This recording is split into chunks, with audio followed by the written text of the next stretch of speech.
नमस्कार मित्रांनो, स्वागत आहे तुमचं आपलं यूट्यूब चॅनल व्हीजी क्लासेसवरती। तर पहा मित्रांनो, जिल्हा परिषद भरती 2023 मधील बघा ज्या पदांची परीक्षा बाकी आहे त्या संदर्भात जे आहे आपल्याला आपल्या यूट्यूब चॅनलवरती काही उमेदवारांच्या कमेंट मिळत आहेत आणि त्यामध्ये ते एकच प्रश्न ते विचारत आहेत की सर मार्चमध्ये जे आहे आचारसंहिता लागणार आहे आणि त्यामुळे या आचारसंहितेचा आपल्या परीक्षेवरती नेमका ते काय परिणाम होणार, ज्या पदांची परीक्षा बाकी आहे किंवा परीक्षा जी आहे डायरेक्ट ती निवडणुकीनंतर तर नाही होणार, अशा प्रकारचे प्रश्न तिथे उमेदवार बघा ते विचारत आहेत।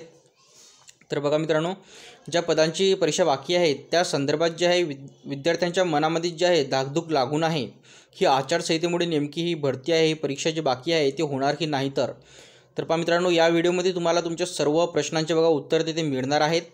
तर पहा, वेळ वाया न घालवता सुरू करूया आजचा आपला व्हिडिओ।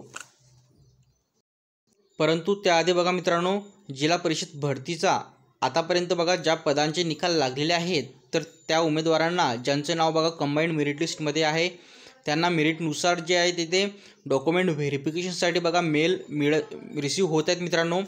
तर बघा त्यामुळे जे आहे अर्ज भरताना तुम्ही तिथे जो मेल दिला तो मेल तुम्हाला तिथे चेक करत राहावं लागणार आहे मित्रांनो, कारण तुम्हाला केव्हा पण जे आहे डॉक्युमेंट व्हेरिफिकेशनसाठी जो आहे मेल तिथे रिसीव्ह होऊ शकतो।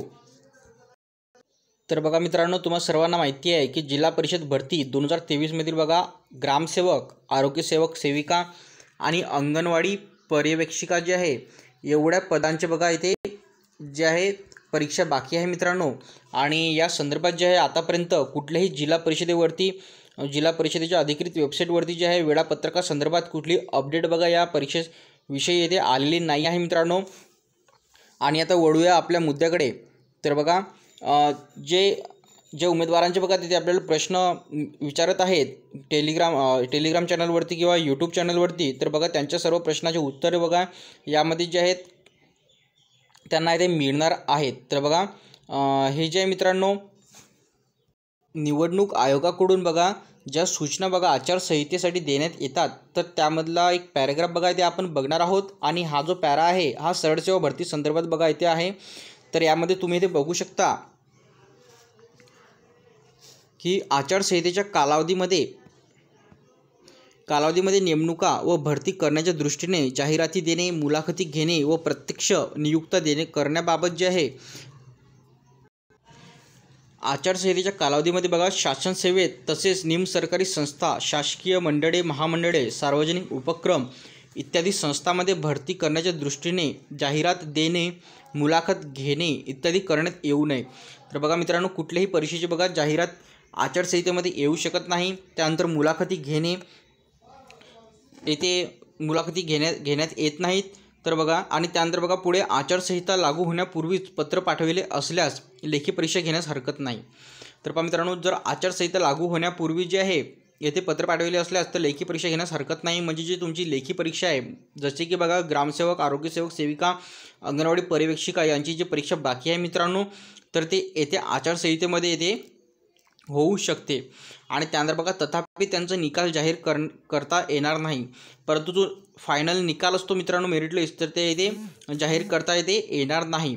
तसेच बघा मुलाखती व प्रत्यक्ष नेमणुका याबाबतही कार्यवाही आचारसंहिता कालावधीत करता येणार नाही। तर ज्या परीक्षेचे बघा मुलाखती ते बाकी आहेत किंवा प्रत्यक्ष नेमणुका ज्या आहेत म्हणजे नियुक्तीपत्र वगैरे तुम्हाला तिथे देता येणार नाही। आणि सोबतच बघा जे महाराष्ट्र लोकसेवा आयोगामार्फत करण्यात येणाऱ्या सेवा भरतीसाठी जर संघ लोकसेवा आयोगाच्या UPSC धर्तीवर अगोदरच वेळापत्रक जाहीर केलेलं असल्यास ही अट लागू असणार नाही। तर बघा मित्रांनो, ज्या परीक्षेचं वेळापत्रक आधीच जाहीर झालेलं आहे तर त्यांना ही अट जी आहे ते लागू होणार नाही। परंतु जे आपलं म्हणजे बघा जे जिल्हा परिषदेमधील ज्या पदांची परीक्षा बाकी आहे तर ते परीक्षा जी आहे तिथे येते होऊ शकते आचारसंहितेमध्ये, परंतु बघा ज्या दिवशी निवडणुका नसल्या त्या दिवशी जे आहे तुमची परीक्षा तिथे होऊ शकते। तर पहा अशा प्रकारे जे आहे तुमच्या प्रश्नाचे उत्तर बघा तुम्हाला इथे मिळालेले आहेत या व्हिडिओमध्ये। तर पहा व्हिडिओ थांबूया आपण, येथेच भेटूया पुढच्या व्हिडिओमध्ये लवकरच। धन्यवाद।